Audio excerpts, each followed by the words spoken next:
గట్టిగా ఉన్నారు. ఏదో ఒకటి సాధించుకుందాం, మళ్ళా సాధ్యం కాదన్న భావనలో ప్రతి కార్మికుడు వచ్చింది కాబట్టి ఉద్యమం కంటిన్యూ కొనసాగుతున్నది.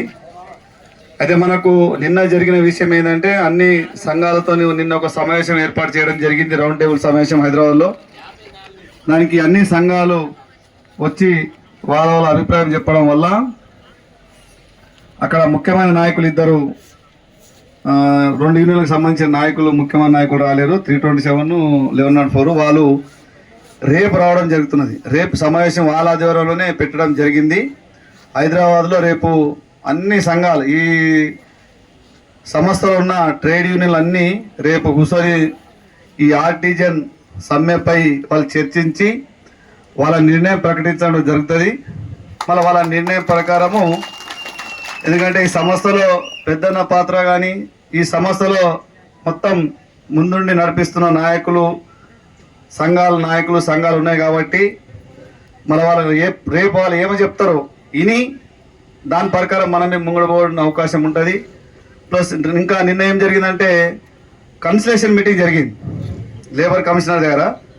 మేనేజ్మెంటు, జేఏసీ, లేబర్ కమిషనర్ ముగ్గురు ఆధ్వర్యంలో నిన్న మీటింగ్ జరగడం జరిగింది, కన్సల్టేషన్ మీటింగ్.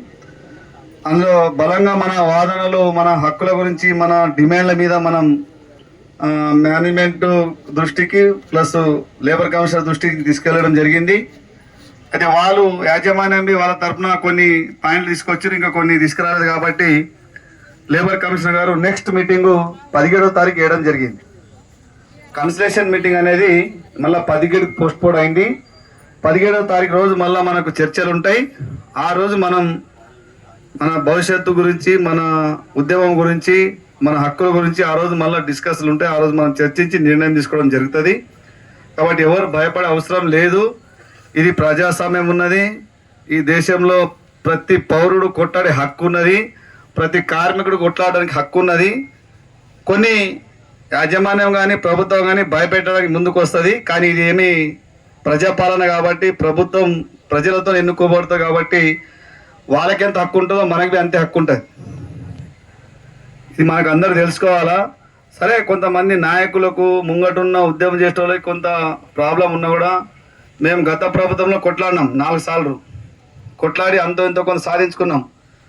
23లో కొంత ఇబ్బంది పడ్డాం, 2200 మంది టర్మినేట్ అయినాం, దూర ప్రాంతాల్లో పోయి పనిచేసినాం. అయినా కూడా ధైర్యం కోల్పోకుండా, భయపడకుండా మళ్ళా మనం కొట్లాడడానికి మళ్ళీ ముందుకు వచ్చినాం. దేని గురించి అంటే కార్మికులకు అందరికీ న్యాయం జరగాల, కార్మికుల గురించి మనం కొట్లాడి మనం హక్కులు సాధించుకోవాలనే ఉద్దేశంతో ముందుకు రావడం జరిగింది.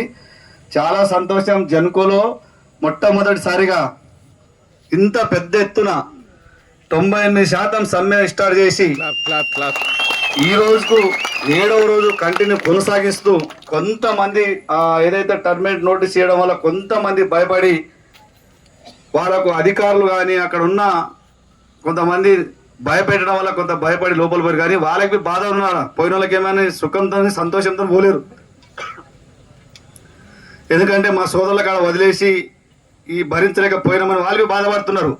మనం ఇట్లా కంటిన్యూ చేస్తే వాళ్ళు రేపు ఎల్లుడు మళ్ళీ వస్తారు. మీరు ఏం భయపడే అవసరం లేదు.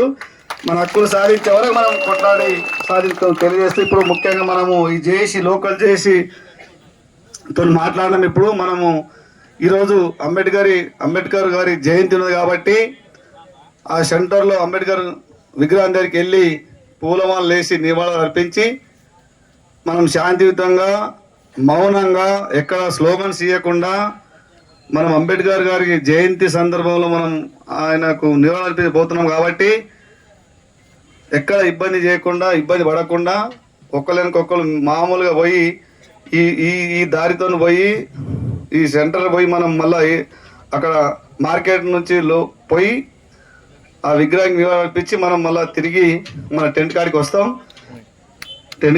కాబట్టి దయచేసి ఒక సిస్టమేటిక్గా కార్మికులు, విద్యుత్ ఆర్టిజన్ కార్మికులు అంటే ఎంత సిస్టమేటిక్ ఉద్యమం నడిపిస్తారు అనేది ఇప్పుడు ఈరోజు తెలుస్తుంది మనది. అదేవిధంగా మనం ముందుకు పోవాలని తెలియజేస్తూ ఈ అవకాశం ఇచ్చిన మీకు అందరికీ ధన్యవాదాలు తెలియజేస్తున్నాం. ఇప్పుడు మోడల్ పెడదాం, రూట్ మ్యాప్ చెప్తారు ఇప్పుడు.